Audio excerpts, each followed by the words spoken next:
আসসালামু আলাইকুম। ওয়ালাইকুম সালাম। ভাই কে আপনি? ওয়ালাইকুম আসসালাম ভাই। ভাই আপনাদের দুটা প্রশ্ন করব। জামালপুর আর শেরপুর এই ঝগড়া লেগে আছে, একটু যদি বলে দিতেন। ও আচ্ছা, আপনি বলতে চাইছেন যে কন্টেন্ট ক্রিয়েটর জি, জি। যে ঝগড়া লাগিয়েছে, তাই তো? জি তো বিষয়টা আমি ক্লিয়ার করি। হ্যাঁ, জি তো বিষয়টা হলো যে আসলে জামালপুর শেরপুর কিন্তু পাশাপাশি একটা এরিয়া। হ্যাঁ, এরিয়া বলতে মানে মুদ্রা রেপিট উপিট। মুদ্রার বিবিড। হ্যাঁ, যদি আমরা কয়েন ধরি একটা, তাহলে এপিট টেপিট, মানে একদম লাগালাগি। সো আসলে এই যে জামালপুর নিয়ে যে এত কাদা ছুড়াছুড়ি, একটা মেন উদ্দেশ্য হলো, মেন কারণটা হলো যে এই যে কারণ নাম ধরা ভাই, যাই হোক, নাম ধরবো না।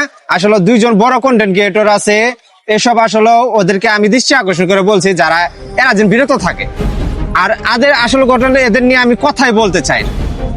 ঠিক বলছেন। এরা একদম কথা যোগ্য না তো, মানে এরা মনে হয় মানুষের আওতায় পড়ে না। এরা মানে এদের নিয়ে কথা বলতে মুখের রুচি নষ্ট হয়ে যায় ভাই আমার। হ্যাঁ, একটু ভালো হন, একটু সমঝোতায় চলে আসেন। আপনারা ভালো কিছু দেন, ভালো কিছু শিখবে। আপনারা কাদা ছোড়াছুড়ি বাদ দেন। আপনাদের কাছে আশা করি যে ভালো কিছু, এই সমাজকে ভালো কিছু দেন, তাহলে আপনাকে সমাজে ভালো কিছু দিবে। আগের মতো সবাই ভালো আসবে, নয়তো বা এই জগৎ ছেড়ে চলে যান। আপনাদের প্রয়োজন নাই।